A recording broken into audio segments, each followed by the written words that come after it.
আমাদের প্রত্যেককে আমার চ্যানেলে স্বাগত। আজকে আমরা একাদশ শ্রেণীর এই সেমিস্টার অনুযায়ী যে নতুন সিলেবাস হয়েছে, যে অধ্যায়গুলো তোমাদের রয়েছে, সেই বিষয়ে কিছু কথা বলবো। তোমাদের সবার ফার্স্ট যে চ্যাপ্টারটি আছে সেটি হলো প্রাকৃতিক ভূগোলের মৌলিক বিষয়বস্তু সমূহ। এখানে এই চ্যাপ্টার থেকে তোমাদের 15 নম্বর থাকবে। আর এই প্রাকৃতিক ভূগোলের মৌলিক বিষয়সমূহের মধ্যে দেখো, এই শাস্ত্ররূপে ভূগোল, পৃথিবীর উৎপত্তি ও অভ্যন্তরের গঠন, ভূমিরূপ গঠনকারী প্রক্রিয়া, ভূগাঠনিক প্রক্রিয়া এবং আবহাওয়া জলবায়ু। তার মানে প্রাকৃতিক ভূগোলের মধ্যে এই 4টি পার্ট আছে। এই শাস্ত্ররূপে ভূগোল একটি, এরপর পৃথিবীর উৎপত্তি, ভূ অভ্যন্তরের গঠন, ভূমিরূপ গঠনকারী প্রক্রিয়া বা ভূগাঠনিক প্রক্রিয়া, আরেকটি হলো আবহাওয়া ও জলবায়ু। তার মানে এই 4টি টপিক মিলে তোমাদের 15 নম্বর থাকবে। তোমরা তো সবাই জানো ক্লাস 11 সেমিস্টারে টোটাল মার্কস থাকবে 35 নম্বর, আর এই 35টি হবে শর্ট কোশ্চেন। আমরা আজকে এই প্রাকৃতিক ভূগোলের যে 4টি চ্যাপ্টার রয়েছে তার মধ্যে পৃথিবীর উৎপত্তি ও ভূ অভ্যন্তরের গঠন, এই চ্যাপ্টারটি সম্পর্কে কয়েকটি বিষয় নিয়ে আলোচনা করব। তোমরা এখানে ভালো মতো দেখো, পৃথিবীর উৎপত্তি ও ভূ অভ্যন্তরের গঠনের মধ্যে এই পৃথিবীর উৎপত্তি এটুকু বিষয় আলাদা করে তোমাদের বইয়ে দেওয়া আছে, এবং ভূ অভ্যন্তরের গঠন এটুকু আলাদা করে দেওয়া আছে। তো এই পৃথিবীর উৎপত্তি সম্পর্কে কয়েকটি মেন টপিক বা কয়েকটি মেন বিষয়বস্তু যেগুলো আমরা আজকে তোমাদের বলবো। আমার এই চ্যানেলটি সাবস্ক্রাইব করে রাখো তোমরা। আগামীতে আমরা একাদশ শ্রেণী এবং দ্বাদশ শ্রেণী বিভিন্ন বিষয় নিয়ে আলোচনা করব, বিভিন্ন টপিক নিয়ে আলোচনা করব। পৃথিবীর উৎপত্তি এই চ্যাপ্টারটিতে মূলত আলোচনা হয় যে পৃথিবী কী করে সৃষ্টি হয়েছে, এর সৃষ্টির বিভিন্ন রকম তত্ত্ব। তো এই সমস্ত বিষয়গুলো শুরু করার আগে আমাদের কয়েকটি জিনিস জানতেই হবে, যেমন মহাবিশ্ব কী। দেখো, মহাবিশ্ব এক কথায় বলতে গেলে যে অস্তিত্বশীল সকল বস্তু ও শক্তির সম্ভার হলো মহাবিশ্ব। বুঝিয়ে দিচ্ছি, মনে করো এই যে একটি স্কোয়ার, এই স্কোয়ারের মধ্যে ধরে রাখো পৃথিবী আছে, বিভিন্ন রকম গ্রহ, উপগ্রহ বা নক্ষত্র বা বিভিন্ন রকম বিষয় বস্তুগুলো রয়েছে, বা বিভিন্ন রকম ক্ষুদ্র ক্ষুদ্র কণা, বিভিন্ন রকম পদার্থ। তো এই স্কোয়ারের মধ্যে রয়েছে, কিন্তু এই স্কোয়ারে ভাবো, আর স্কোয়ারের বাইরে ভাবো আর কিছু নেই। তো এই যে স্কোয়ারটির মধ্যে যে সকল বস্তুগুলো রয়েছে সবগুলোর সম্ভার হলো মহাবিশ্ব। ধরো এই যে স্কোয়ারের ভিতরে যে সমস্ত বস্তুগুলো রয়েছে এই সব কিছু মিলেই সৃষ্টি হবে কি মহাবিশ্ব। তো এই স্কোয়ারের বাইরে কোনো অস্তিত্ব আর কিছু নেই। তো এই মহাবিশ্বের মধ্যে অসংখ্য ছায়াপথ আছে, ধূমকেতু আছে, নক্ষত্র আছে, গ্রহ আছে, উপগ্রহ, গ্রহাণুপুঞ্জ, অন্যান্য জ্যোতিষ্ক নিয়ে এই মহাবিশ্বটি কি গঠিত হয়। তাহলে তোমাদের মহাবিশ্ব বোঝা গেল। দেখো, পৃথিবী হলো এই মহাবিশ্বের মধ্যে একটি জাস্ট গ্রহ। আশা করি বোঝাতে পারলাম। এরপরে কি আছে দেখো, ছায়াপথ, যেটাকে ইংরেজিতে বলা হয় গ্যালাক্সি। তো এবার বলা যায় যে গ্যালাক্সি কী জিনিস। দেখো, মহাকাশে গ্রহ, উপগ্রহ, কোটি কোটি নক্ষত্র, গ্যাসীয় মেঘপুঞ্জ, ধূলিকণা ইত্যাদির একত্র সমাবেশে গঠিত উজ্জ্বল আলোক বলয়কে বলা হয় ছায়াপথ। দেখো, এটা হলো এর সংজ্ঞা। এই যে আমরা স্কোয়ারটি নিয়ে বলছি, স্কোয়ারটি তো হলো মহাবিশ্ব। তো এই মহাবিশ্বের মধ্যে বিভিন্ন রকম গ্রহ, উপগ্রহ, নক্ষত্র এগুলো রয়েছে। এর বাইরে যে ফাঁকা জায়গাগুলো আছে না, এই ফাঁকা জায়গাটিকে বলা হয় কি মহাকাশ। তার মানে কি, এই যে মহাকাশ বা ফাঁকা জায়গাগুলোর ওপরে যে সমস্ত গ্রহ এবং উপগ্রহ এবং কোটি কোটি নক্ষত্র, গ্যাসীয় মেঘপুঞ্জ এবং ধূলিকণা ইত্যাদির একত্র সমাবেশে উজ্জ্বল আলোক বলয়কে বলা হয় ছায়াপথ। তার মানে এই যে গ্রহ, উপগ্রহ, নক্ষত্র, এই যে স্কোয়ারের ভিতর যে আছে এগুলো সবগুলো মিলে এবং এর মধ্যে কী সৃষ্টি হয়, একটি উজ্জ্বল আলোক সৃষ্টি হয়। বিভিন্ন রকম ধূলিকণা থাকে, গ্যাসীয় কণা থাকে, তার মধ্যে একটা উজ্জ্বল আলোক কণা সৃষ্টি হয়। কারণ অনেক নক্ষত্রের নিজস্ব আলো আছে, বা সূর্যের আলো দ্বারা আলোকিত হচ্ছে। তো এদের আলো পড়ে এখানে একটি কী তৈরি হয়, উজ্জ্বল আলোক বলয়ের সৃষ্টি হয়। আমি তোমাদের ছবি দিয়ে দেবো। তো ছবিটিতে দেখো, এই যে উজ্জ্বল আলোক বলয় সৃষ্টি হবে এই উজ্জ্বল আলোক বলাকেই বলা হয় কি ছায়াপথ। বোঝা গেল? তাহলে আমাদের কি এই মহাবিশ্ব হলো, আর ছায়াপথ আমি বোঝাতে পারলাম। তার মানে কি এই মহাবিশ্বের মধ্যে কিন্তু ছায়াপথ আছে। এরপরে আরেকটি ইম্পর্টেন্ট জিনিস, আকাশগঙ্গা কি? তো আকাশগঙ্গা হলো আমাদের মহাবিশ্বের অসংখ্য এরকম ছায়াপথ আছে। আমি বললাম এরকম ছায়াপথ আছে, বিভিন্ন গ্রহ উপগ্রহ নক্ষত্র এগুলো নিয়ে ছায়াপথ গঠিত হয়। তো এরকম একটি নয় দুটি নয় বিভিন্ন রকম ছায়াপথ আছে। মনে করো স্কোয়ারটির ভেতরে মনে করো এই একটি ছায়াপথ আছে, এই আরেকটি ছায়াপথ আছে, এর মধ্যে অনেকগুলো গ্রহ উপগ্রহ নক্ষত্র রয়েছে, হ্যাঁ এর মধ্যেও রয়েছে। তো এরকম মহাবিশ্ব অসংখ্য ছায়াপথের মধ্যে যেটিতে সূর্য থাকে, মানে যার মধ্যে এই ছায়াপথটির মধ্যে যেখানে সূর্য থাকবে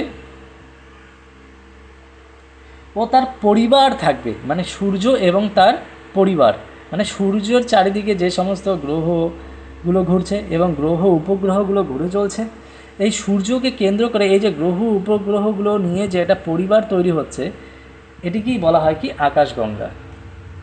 বোঝাতে পারলাম? তার মানে এই আকাশগঙ্গা হলো একটি ছায়াপথ। তো এরকম অনেক ছায়াপথ নিয়ে আমরা একটু আগে বললাম যে অনেক ছায়াপথ নিয়ে গড়ে ওঠে মহাবিশ্ব। আবার এরকম মহাবিশ্বের অসংখ্য ছায়াপথের মধ্যে যেটিতে সূর্য এবং তার পরিবার থাকে, মানে সূর্যকে কেন্দ্র করে যে সমস্ত গ্রহ উপগ্রহ নক্ষত্রগুলো থাকে তাদেরকে একসাথে বলা হয় কি আকাশগঙ্গা। আর সেই পরিবারের অংশ, মানে সেই পরিবারের অংশ একটা পৃথিবী, তো সেই পরিবারের অংশ হিসেবে আমরাও কিন্তু এই আকাশগঙ্গার মধ্যেই আছি, যেটাকে কি বলা হয়, যেটাকে ইংরেজিতে বলা হয় মিল্কি ওয়ে। এরপর আমরা আলোচনা করব যে জ্যোতিষ্ক কী। তো আকাশগঙ্গা হয়ে গেল, এরপর আছে জ্যোতিষ্ক কী। দেখো, জ্যোতিষ্ক হলো যে আমরা যদি রাতের আকাশে তাকাই তবে আমরা যে আলোক বিন্দু দেখি তাদের জ্যোতিষ্ক বলে। তার মানে কি আমরা আকাশের দিকে যে তাকানোর পর যে আলোক বিন্দুগুলো মিটমিট করে জ্বলছে বা আলোক বিন্দুগুলো জ্বলছে বলে মনে হয়, সেগুলোকে এক কথা বলা হয় কি জ্যোতিষ্ক। যারা মহাকাশে জ্যোতি বা আলো বিতরণ করে, তার বাইরের ভিতরে আমি বলেছি ফাঁকা জায়গাগুলো মহাকাশ, এই মহাকাশের মধ্যে যারা জ্যোতি বা আলো বিতরণ করবে তাদের এক কথায় বলা হয় জ্যোতিষ্ক। তো মহাকাশে নানান রকম নক্ষত্র রয়েছে, গ্রহ, গ্রহাণুপুঞ্জ, উপগ্রহ, ধূমকেতু, উল্কা, নীহারিকা প্রভৃতি জ্যোতিষ্ক দেখা যায়। তো জ্যোতিষ্ক হয়ে গেল। এরপরে আমরা জানব নক্ষত্র কী। দেখো, নক্ষত্র হলো যাদের নিজস্ব আলো আছে। এই যে স্কোয়ারের মধ্যে অনেক নক্ষত্র আছে, স্কোয়ারের মধ্যে গ্রহ উপগ্রহ বিভিন্ন রকম বস্তু রয়েছে, তো এর মধ্যে যাদের নিজস্ব আলো আছে তাদের নক্ষত্র বলে, যারা রাতে মিটমিট করে জ্বলে। এবার দেখো আমরা যদি রাতের আকাশে তাকাই, তো রাতের আকাশে তাকালে অনেক কিছুই কিন্তু জ্বলে থাকে। এবার সবগুলোই কিন্তু নক্ষত্র নয়। যারা রাতে মিটমিট করে জ্বলে, মানে যাদের আলো জ্বলে এবং নেভে বলে মনে হয়, মানে যেটাকে বলা হয় টুইঙ্কেল, সেটিকে বলা হয় নক্ষত্র। কিন্তু যাদের নিজস্ব আলো নেই তারা কিন্তু কখনো নক্ষত্র হবে না। তাহলে নক্ষত্র আমি বোঝাতে পারলাম। নক্ষত্র হলো। এরপরে কি আছে, গ্রহ কি। এবার আমরা জানবো গ্রহ কি। দেখো, মহাকাশে যে স্কোয়ারের মধ্যে যে ফাঁকা জায়গাগুলো আছে বললাম, এর মধ্যে এমন কিছু জ্যোতিষ্ক আছে যাদের নিজস্ব আলোও নেই এবং উত্তাপও নেই, যারা অন্য নক্ষত্রের আলোয় কী হয় আলোকিত হবে এবং নির্দিষ্ট কক্ষপথে নক্ষত্রগুলির চারিদিকে পরিক্রমণ করবে। দেখো, এই টোটালটি মিলে হচ্ছে মহাবিশ্ব। তো এর মধ্যে কিন্তু সব কিছু হচ্ছে। তো এবার দেখো, আমি এখানে একটু ছবি আঁকিয়ে বোঝাচ্ছি।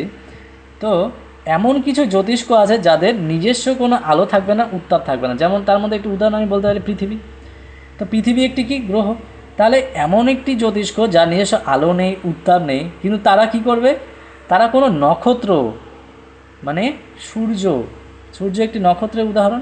তো তারা কোনো নক্ষত্রের আলোতে আলোকিত হবে এবং একটি নির্দিষ্ট কক্ষপথে সেই নক্ষত্রকে প্রদক্ষিণ করবে। তাহলে আমাদের পৃথিবী কি এই নক্ষত্রকে প্রদক্ষিণ করছে, তার মানে পৃথিবী একটি গ্রহ। তো এটাকেই বলা হয় গ্রহ। বোঝাতে পারলাম? তাহলে কি এই গ্রহ আমাদের হয়ে গেল। এরপরে আমরা কি পড়ব, এরপরে আমরা জানব উপগ্রহ কি। দেখো, তো এই যে আমি বললাম গ্রহ একটি নক্ষত্রকে কেন্দ্র করে ঘুরবে এবং এ নক্ষত্রের দ্বারা আলোয় আলোকিত হবে। এবার আমরা জানব উপগ্রহ কি। উপগ্রহ হলো যারা গ্রহের চারিদিকে ঘোরে, মানে এই যে গ্রহ মানে পৃথিবী এর চারিদিকে ঘুরবে, তাদের এক কথায় বলা হয় উপগ্রহ। তার মানে যারা এরকম পৃথিবীর চারিদিকে ঘুরবে বা পৃথিবীর মতো গ্রহের চারিদিকে ঘুরবে তাদের কি বলা হয়? উপগ্রহ।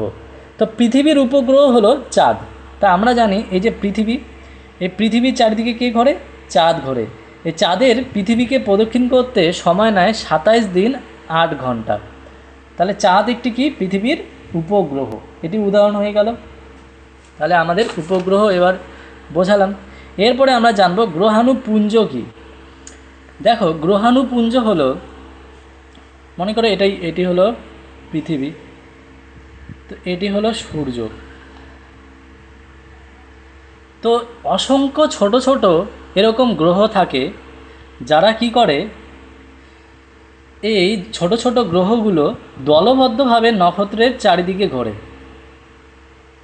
দলবদ্ধভাবে কি করবে? নক্ষত্রের চারিদিকে ঘুরবে। তারা নিজেদের কক্ষপথে ঘুরবে। পৃথিবীর কক্ষপথ মনে করে এটি, তারা নিজেদের এই গ্রহগুলো কি করবে? তারা নিজেদের কক্ষপথে দলবদ্ধভাবে ঘুরবে। তখন এদের বলা হয় গ্রহাণুপুঞ্জ। তো এর উদাহরণ কি? মঙ্গল ও বৃহস্পতির মাঝে অসংখ্য ছোট ছোট এরকম জ্যোতিষ্ক দলবদ্ধভাবে অবস্থান করে। মঙ্গল, বৃহস্পতি এই গ্রহগুলোর মাঝে এরকম অসংখ্য ছোট ছোট গ্রহ অবস্থান করে। তা আমরা জানি 8 রকমের এরকম গ্রহ আছে। কি? বুধ, শুক্র, পৃথিবী, মঙ্গল, বৃহস্পতি, শনি, ইউরেনাস এবং নেপচুন, তাই তো? তো এটা সূর্যের থেকে এরা পরপর এইভাবে অবস্থান করে, বুধ, শুক্র, পৃথিবী, মঙ্গল, বৃহস্পতি, শনি, ইউরেনাস, নেপচুন। তো কার কার মধ্যে বললাম? মঙ্গল ও বৃহস্পতি, বুধ, শুক্র, পৃথিবী, মঙ্গল এবং কি মঙ্গল ও বৃহস্পতির মাঝে এরকম ছোট ছোট অসংখ্য গ্রহ আছে যারা কি তাদের নিজস্ব কক্ষপথে সূর্যের চারিদিকে এরকম করে ঘুরে চলছে। তো এদেরকেই এক কথা বলা হয় কি? গ্রহাণুপুঞ্জ। আশা করি বোঝাতে পারলাম গ্রহাণুপুঞ্জ কি। এরপরে আমরা জানব যে ধূমকেতু কি। দেখো, ধূমকেতু হলো যে মহাকাশে, এই যে মহাকাশে ওটা ফাঁকা জায়গাগুলোকে বলেছিলাম মহাকাশ, এই মহাকাশে এমন কিছু বিস্ময়কর বস্তু রয়েছে যারা কি করে, যারা এরকম মনে করো এটি সূর্য, এরকম সূর্যকে বা এরকম কিছু নক্ষত্রকে কেন্দ্র করে তারাও কি করে? ঘুরতে থাকে, মানে গ্রহদের মতো। যারা দেখতে কি হবে? অনেকটা ঝাড়ুর মতো হবে ধূমকেতু দেখতে, এরকম ঝাড়ুর মতো দেখতে হয়, দেখতে অনেকটা ঝাড়ুর মতো হবে। এরাও নক্ষত্রকে কেন্দ্র করেই ঘুরবে, তো তাদের বলা হয় কি? ধূমকেতু। তো এরকম নক্ষত্রকে কেন্দ্র করে অনেকগুলো এরকম বিস্ময়কর বস্তু রয়েছে যাদেরকে দেখতে অনেকটা ঝাড়ুর মতো হয়, এদেরকে বলা হয় ধূমকেতু। তো এর মধ্যে সূর্যকে কেন্দ্র করে এরকম একটি ঝাড়ুর মতো বস্তু, যে এরকম একটি ঝাড়ুর মতো বস্তু সূর্যকে কেন্দ্র করে কি করছে? ঘুরছে। তো এইরকম একটি বিস্ময়কর বস্তু যা সূর্যকে কেন্দ্র করে ঘুরছে তার নাম দেওয়া আছে কি? হ্যালির ধূমকেতু।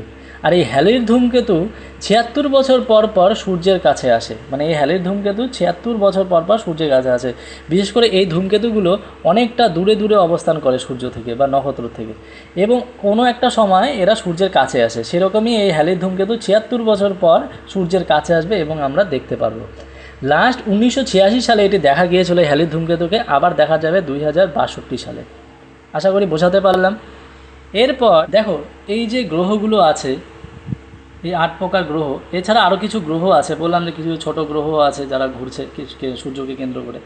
তো এই যে গ্রহগুলো রয়েছে তাদেরকে 2006 সালে এই গ্রহগুলোকে 2 ভাগে ভাগ করা হয়েছে। কত সালে? 2006 সালে গ্রহগুলোকে 2টো ভাগে ভাগ করা হয়েছে। কি কি? একটি হলো বামন, আরেকটি হলো কি? কুলীন গ্রহ। আচ্ছা, তো সবার ফার্স্ট আমরা জানবো যে কুলীন গ্রহটি কি। কুলীন গ্রহটি কি?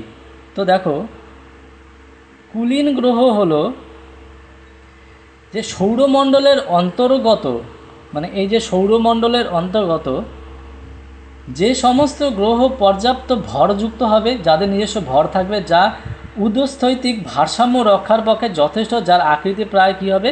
প্রায় যার আকৃতি এরকম গোলাকার হবে, এবং যার নির্দিষ্ট পথে সূর্যের চারদিকে প্রদক্ষিণ করার সঙ্গে সঙ্গে কক্ষপথের নিকটস্থ অঞ্চল থেকে অন্যান্য সকল মহাজাগতিক বস্তুকে সরিয়ে ফেলে। মানে কি? এই যে সৌরজগতে এই যে সূর্য মনে করো, এই সূর্যের চারপাশে এই গ্রহটি ঘুরছে। তো এর একটি বৈশিষ্ট্য থাকবে কি, এ অনেকটা দেখতে গোল হবে এবং এই যে কক্ষপথে ঘুরবে সূর্যের চারিদিকে, এর সামনে কোনো বস্তু আসলে এটিকে সরিয়ে ফেলার মতো এর ক্ষমতা রাখে এই গ্রহটি। তো এইরকম কিছু গ্রহ আছে যাদেরকে বলা হয় কি কুলীন গ্রহ। তো কুলীন গ্রহ এরকম 8টি কুলীন গ্রহ রয়েছে। একটু আগে আমি বললাম এই 8টি গ্রহ হলো বুধ, শুক্র, কি পৃথিবী, আশা করি মঙ্গল, বৃহস্পতি, শনি এবং ইউরেনাস। এই 8টিকে বলা হয় কি, এই 8টি যে নাম লিখলাম এই 8টিকে বলা হয় কি কুলীন গ্রহ। এরপর আরেকটি গ্রহ আছে, মাত্রই বললাম আমি, সেটি কি বামন গ্রহ। আচ্ছা, তো এই বামন গ্রহটি কি, যে জ্যোতিষ্কটির পর্যাপ্ত ভরযুক্ত হবে এবং উৎস্থৈতিক ভারসাম্য রক্ষার পক্ষে যথেষ্ট, প্রায় গোলাকার আকৃতি বিশিষ্টই হবে। কিন্তু এই গ্রহটির কি বৈশিষ্ট্য থাকবে না, এই গ্রহটির যে জ্যোতিষ্কটি নিজ কক্ষপথে নিকটস্থ কোনো অঞ্চল থেকে কোনো মহাজাগতিক বস্তুটিকে সরিয়ে ফেলার ক্ষমতা যার থাকবে না। মানে একটু আগে কুলীন গ্রহ যা কি করবে, কোনো মহাজাগতিক বস্তু থাকলে এগুলোকে সরিয়ে দেবে, কিন্তু বামন গ্রহ কি, বামন গ্রহর এই ক্ষমতা নেই, এই বস্তুগুলোকে সরিয়ে ফেলতে পারবে না। এই রকম বৈশিষ্ট্যযুক্ত গ্রহগুলোকেই বলা হয় কি বামন গ্রহ। তো এরকম বামন গ্রহ 5টি আছে। তো কুলীন গ্রহ আছে 8টি, বামন গ্রহ আছে 5টি। কী রকম, ইরিস আছে, সেরেস আছে, প্লুটো আছে, ইরিস, সেরেস, প্লুটো এবং হাউমিয়া আছে। এছাড়াও আরেকটি আছে ম্যাকে ম্যাকে ম্যাকে ম্যাকে। তো এই গেল আমার 2 প্রকার গ্রহ। তো দেখো, এই পৃথিবীর উৎপত্তি সম্পর্কিত বিভিন্ন রকম তথ্য আছে, মানে পৃথিবী কী করে সৃষ্টি হয়, পৃথিবী সৃষ্টির ক্ষেত্রে বিভিন্ন বিজ্ঞানীরা বিভিন্ন রকম মতবাদ দিয়েছে, এগুলো আমরা নেক্সট ভিডিওতে আলোচনা করব। তো এটি আলোচনা করার আগে আমাকে এই কয়েকটি বিষয় অবশ্যই জানতে হবে। আমরা যদি এই কয়েকটি বিষয় জানি, তো নেক্সট যখন পৃথিবীর উৎপত্তি সম্পর্কে আলোচনা করব তখন তোমাদের ধারণাটি অনেকটাই ক্লিয়ার হয়ে যাবে। আর এই সব যে বিষয়গুলো আমি বললাম এগুলো হলো আমাদের বেসিক জিনিস, এই সব জায়গা থেকেও কিন্তু আমাদের শর্ট কোশ্চেন আসতে পারে, যে কুলীন গ্রহ কয়টি আছে, বামন গ্রহ কয়টি আছে, ধূমকেতু আমাদের সূর্যের চারিদিকে ঘুরছে এরকম একটি ধূমকেতুর উদাহরণ দেখা যায়, গ্রহাণুপুঞ্জের হয়তো এরকম। তো এগুলো কিন্তু এমসিকিউর মধ্যে এই সমস্ত টাইপেরই এগুলো থেকেই কোশ্চেন থাকতে পারে। তো তোমরা এই বিষয়গুলো যেগুলো আজকে আমরা আলোচনা করলাম বিষয়গুলো অবশ্যই ভালো মতো একটু, ধন্যবাদ। ভিডিওটি ভালো লাগলে অবশ্যই চ্যানেলটি সাবস্ক্রাইব করে রাখবে। নেক্সট ভিডিওতে আমরা আলোচনা করব পৃথিবীর উৎপত্তি সম্পর্কিত বিভিন্ন তত্ত্বগুলো সম্পর্কে। অবশ্যই সাথে থাকবে। ধন্যবাদ।